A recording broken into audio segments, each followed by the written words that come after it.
Hello and welcome to Friday night's Animal World Live with me, Brent Leo Smith, and you can see slightly unfamiliar setting that I'm in, but we'll get into that a little bit later.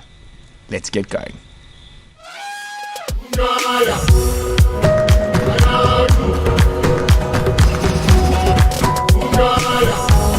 Lion's chasing the dog.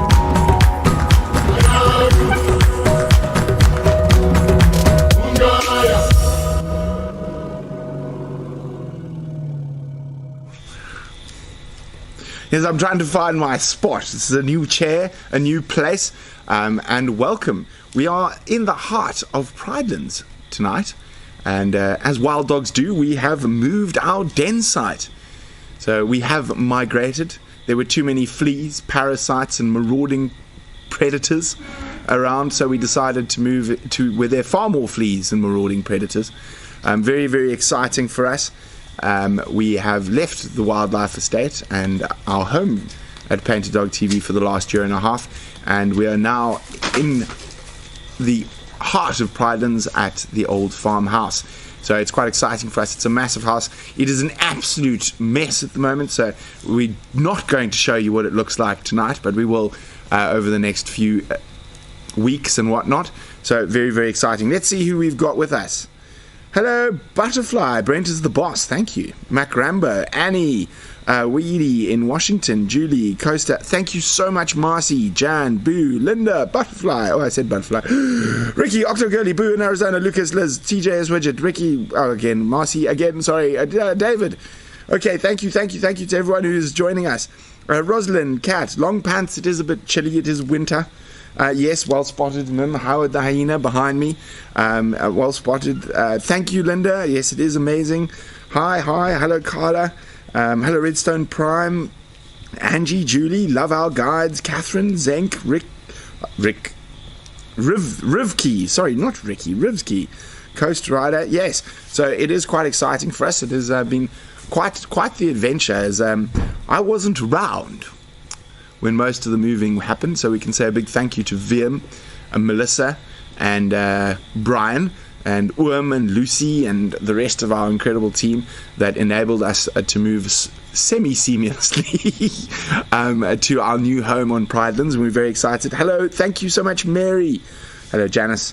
Cookie, we're on Pridelands indefinitely now, so it's taken quite a bit of work to get us all here, and I'm at the fireplace at Pridelands. I'm sure you'll see quite a bit more of it, but before we go too much more in depth about that, as always, it's time for the live cams, and literally I have no idea what's coming up. Normally I have a little idea, but I have been away for the last 10 days, so I literally have no idea. So what's up first, Vim? Xander, how do I make the screen on this monitor a little bit brighter? Thank you.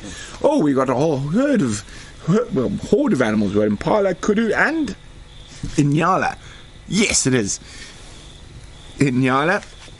And of course, as the dry season continues, we are going to be getting more and more action around these waterholes. I'm waiting for us to see some interaction with the predators. Oh, and there's a dark-capped bulbul having a drink next to that female kudu on the left. And you can just see the sheer amount of animals utilizing the waterholes at the moment. Look at the footprints around there. It is absolutely incredible. Oh, there's a Nyala right under the table. So it's quite uncommon to see both of the spiral-horned antelope quite close together like that. So quite nice to see an Inyala and kudu. And you can see the size difference. Those are kudu cows and a sub-adult kudu.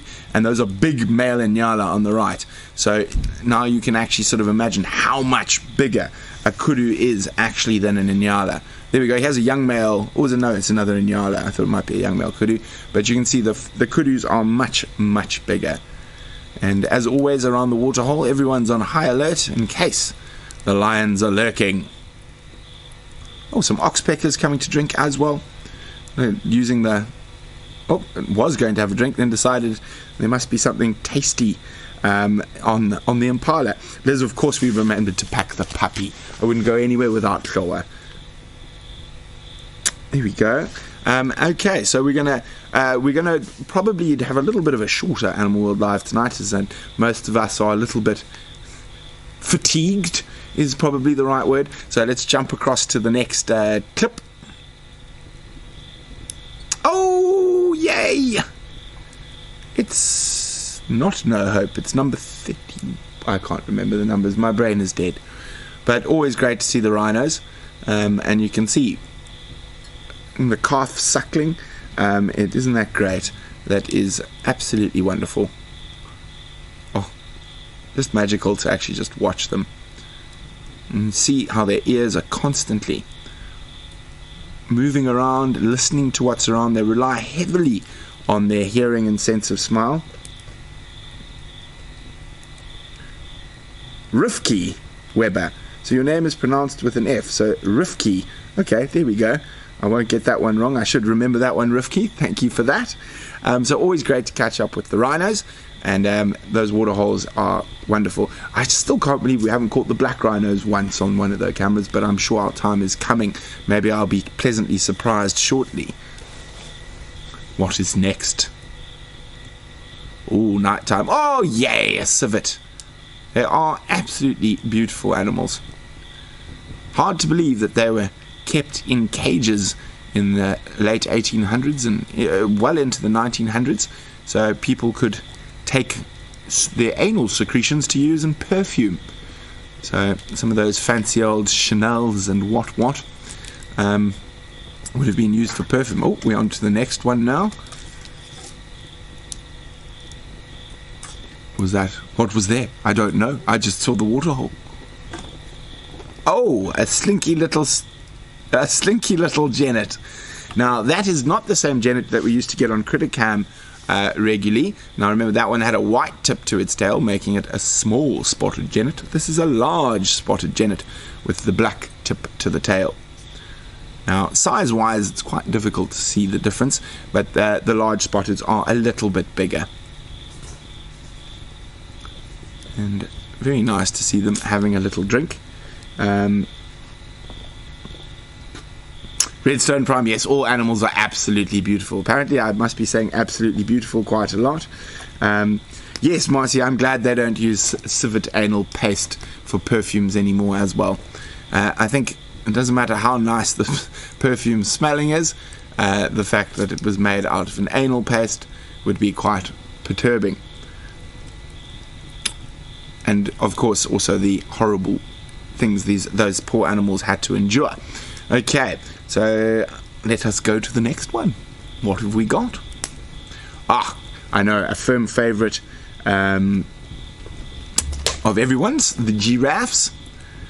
And always wonderful to see them drinking. Now, I always find it fascinating to watch giraffe drink, because it depends on the giraffe.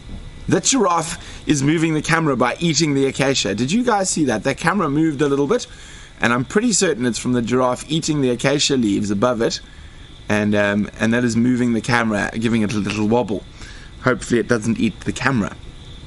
Oh, and always, you can see the camera moving now, and that is not wind. That is what happens when giraffe eat out of the tree that your camera is mounted in. Now, it's always wonderful to see giraffe eat, how some of them bend their legs, some of them keep them straight. That's, of course, depending on terrain and their height. Okay, now what do we got next for us here, Vim?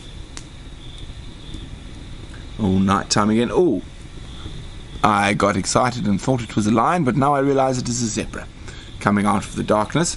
Not that I'm not excited to see absolutely beautiful, as Redstone Prime points out, I say too often, zebra. And very cautiously approaching the Boskamp waterhole. Excuse me while I have a little sip of water. Oh, a nice dazzle of zebra. And here comes the stallion at the back, most likely. And a little interesting fact about zebras is that the zebras are always almost led by the oldest and most experienced female. She leads them out front, and she, in theory, should be able to spot lions and threats before the other less experienced animals, and then the stallion at the back to make sure they all stay in line while they're moving. Now, I got a brief glimpse of what's coming next, so I'm quite excited for that, because I'm not sure what it was. A time-lapse. Impala, Inyala, and Sunset, of course.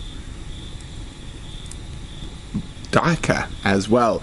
And then I see that is something coming up, which I'm sure everyone's been waiting for this whole week, and that is a lovely little highlights package of the dogs of Lapalala.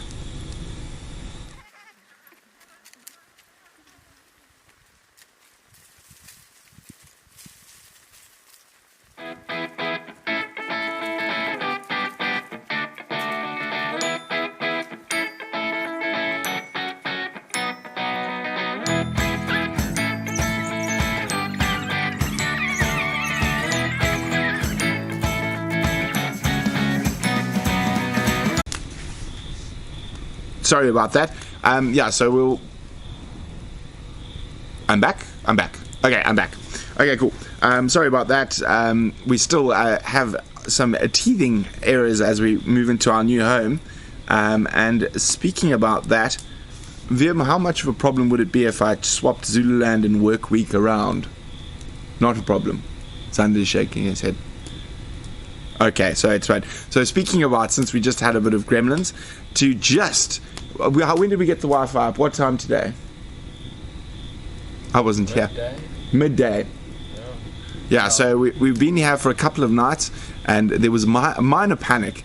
There's some beautiful big trees around HQ, which is what this is called here on Pridelands, and they've proved to be a bit difficult to get a Wi-Fi signal. So Brian and VM have been very hard at work finding a way to be able to bring you Animal World live from our new home. So let's have a look at what the tech team has been up to, with the odd visitor in between. Here we are on day 5 or so of working on the tree. Peter, VM, what's happening up there?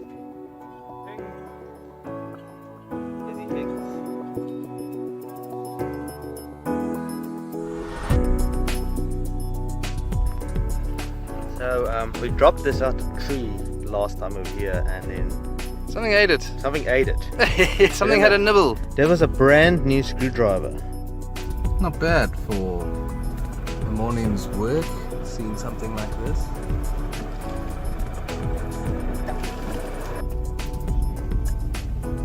Watching this cover. Guess that one's bigger. Sorry, Elise. Sorry, man.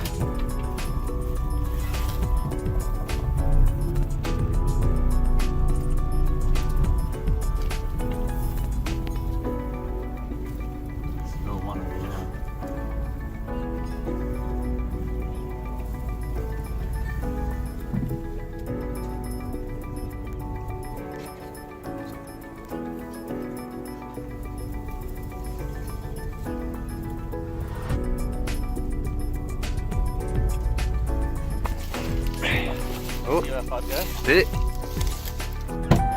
can you believe it? Can you believe it?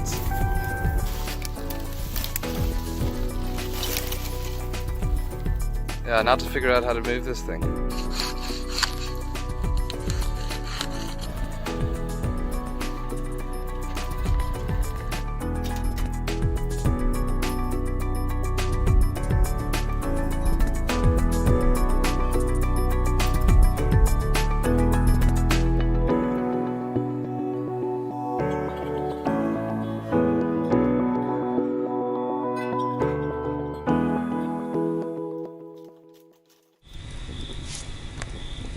So very, very hard at work were Brian and VM to get us to this point at the moment. As I said, it's been quite a move. So of course Zander and I were away on a shoot with the Conflict Awareness Project, and unfortunately we aren't able to tell you anything about what we were filming and whatnot. That will be coming out probably in 6 months to 8 months time, and then we'll be able to talk about what we saw and what we filmed. It was a very, very interesting project, and we were very lucky to be able to be part of it. But we can show you a little bit of what Zululand looks like while driving. I think we did 2,600 kilometers over the last 9 days. So we're heading into the heart of Zululand. We're actually climbing down into the valley of the kings where Shaka, Zulu, Dinga, Chetwayo were all buried. Pande. So grew up not too far from here, so quite special to be back in this area. The sun's setting behind us, we're heading east.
Yes, so and I see someone said, true to Brent's form, Pam, telling us enough, tell us just enough to tell us almost nothing. In this case, I literally can tell you absolutely nothing, apart from the fact that we went to Zululand. We're with an incredible woman called Kathy Lynn Austin, who and an NGO called the Conflict Awareness Organization. That's all I can tell you. Literally all I can tell you. By signing things, that's all I can tell you. Anyway, so carrying on. So really cool to be back in the part of the world I grew up. We're hoping to go actually do some painted dog stuff down there later in the year, so keep a look on that space. We will definitely be back in Zululand, showing you some of the incredible communities and areas around some of the most magnificent bushveld in South Africa. And it is very dear to myself and my family. So always great to be back in that part of the world. Okay, what are we on to next? Aha!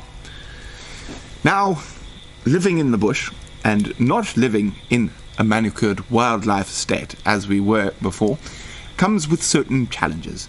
And no one has been living in this house for a few years, so there's been quite a big build-up of moribund vegetation within our sort of near our workshop and behind the back of the house, which might house a sneaky leopard or some big snakes. So we decided to take care of that, and the best way to do that at this time of the year is with fire. Dominant wind seems to be that way.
Nisi's hanging. Sorry about that. There's lions roaring and Zander goes, Nisi. Then he thinks about it for a second and says, is Nisi a lion? No, Nisi is a hyena, Zander. Ngwenyama or... Oof, they're going at it. There's a couple of those lions. Sounds like they're coming this way, so hopefully we'll see them in the morning. Yes, or what's the other word? Ngala. Or Ngwenyama is the word for lions in this area. We did not set the whole bush on fire. It was a controlled burn. Now, you must remember that most of Africa, the savanna parts at least, are fire climax biomes, and burning regularly on cycles is actually very good for the bush.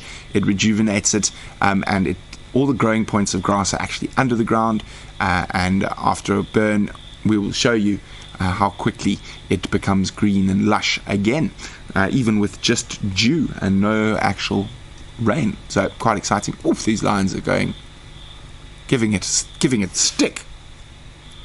So yeah, that was quite fun. Now, as I said, it's a little bit of a short show today. We only just managed to sort of unpack. We still haven't unpacked everything. Half things are still in boxes. Workshops are in progress. So we do have some. Oh, we see we have a few seats available tomorrow. Charles will tell me now in my ear, or someone, how many seats are available on tomorrow afternoon's live drive. I think there's maybe only one or two. I know there's only two on Sunday. Now, I will be back in the hot seat, so to speak. I'll be taking the drive tomorrow afternoon and on Sunday morning. And Sunday morning is already fully booked, but I think there's a few seats available on Saturday afternoon. My brain is fried. Saturday afternoon, there's a few seats available, so make sure if you want to be on safari with me, Brent, on Saturday afternoon, book at info@painteddog.tv to make sure you don't miss out on the wonders of Pridelands. Now, and then there's two available with Ali on Sunday afternoon as well. So don't forget, if you do want to go on safari with Ali on Sunday, you better jump on board. Only two seats left. Thank you, Pterodactyl. We're getting there. Can thank Brian. He's the one who created those wonderful face masks. And then, so on Saturday, the 8th of August, which is next Saturday, I think, there will be no live drives, as we will be out with the Blue Sky Society and Elephants Alive, and we will be doing the world's first ever live virtual collaring of an African elephant. So if you haven't yet, go check out Blue Sky Society, and you can book a seat on that. Now, those funds that are being raised via the sale of tickets will go to paying for the new collars and repairs to collars for those elephants, so Elephants Alive can keep their research on going on those big Kruger bulls and their movements. So if you can, check out the Blue Sky Society. There we go.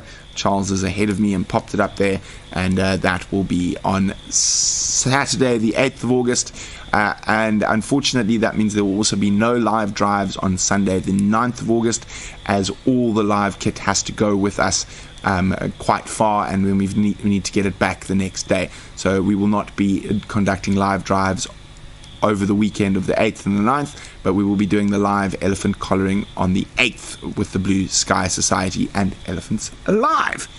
Okay, I think I've covered all of that, and now some other exciting news. We've been working hard and long with our dear friends at Eco Training, and some new friends from Latest Sightings. A lot of you might follow Latest Sightings on YouTube. So we've got a very exciting new thing coming up. This Sunday at 4 p.m. Central African time, I will be a guest lecturer with Tarry from Eco Training and Nadav from Latest Sightings, and we are going to be giving you a taster of what the Eco Training e-learning is about, what you can expect in the modules. So we're going to give you a taster, and that will be on Latest Sightings YouTube page. The link will be up. If it is not up already, you can click there. So that is 4 p.m. Central African time. We will be giving you a taster of the Eco Training e-learning, and if you decide to take an e-course, or 3 or 4 or 5 or all 17, you will be able to have an idea of what to expect. So quite exciting stuff. That will be on Sunday, this Sunday, as in the day after tomorrow, at 4 p.m. Live from Pridelands. Terry and I will be in Pridelands, and Nadav will be in Joburg. But it'll be quite exciting to do that. So lots of new exciting projects that we've been working on. So don't forget to join us for that as well. Bucket and BB are doing well. There will be an update on them coming soon. We now have a roving reporter operating in the Rietsbraet Game Reserve. We've given him a camera, so we can expect some updates coming soon from that part of the world. And we will have to pull him onto Animal World Live to tell you about what he's been seeing there. And I'm not going to give you his name, and you're just going to have to suffer for a little bit because I like to be evil. Okay, guys. So very, very exciting stuff. And of course, a big thank you to the Steenbach family, our patrons, the Super Chat sponsors, Eco Training, Lead Lenser, and all our virtual safari guests. And also, of course, don't forget to go to Teespring. Brian has got some really cool new face mask designs there, and there will be some new designs coming slowly once we're settled in to our new home. So it's going to take us a little while, so keep a look on all our social media. We're going to be giving you updates about what it's like to live on Pridelands. I'm hoping to hear a lot more of that right next to us. Of course, now that we're here, Betty, the elephant cam, will be going up quite shortly, and there might be a few more other live cams going up on Pridelands as well. So exciting stuff. Guys, it's been great, it's been grand, and I apologize for such a short show this evening, but we are fatigued, or as they would say, I learned when I was in Gabon, and I didn't think the people were as fatigued as they told me they were, but we are, I guarantee. I am fatigué. I cannot work anymore. I am fatigué. So we are fatigué, but we will be live with you tomorrow afternoon for our guests on the live drive, and then of course Sunday with Ali and me, and of course with Eco Training and latest sightings. But for now, I'm going to go eat some food and give my incredible team a big hug for the hard work they've put in to get us here. And special thanks to I forgot, Melissa had her first camera, so a lot of the fire stuff was filmed by Melissa. For those who don't know who Melissa, she's Eggsy's much better looking half. Much better looking half. But a special thanks to Brian and VM. They've absolutely outdone themselves while we've been away, climbing trees, moving all the furniture, getting everything sorted, and to Melissa and Worm and Lucy and everyone. And a big thank you to Anton and Eco Training for welcoming us to this incredible place as our new home in the heart of Pridelands. Good night, we love ya.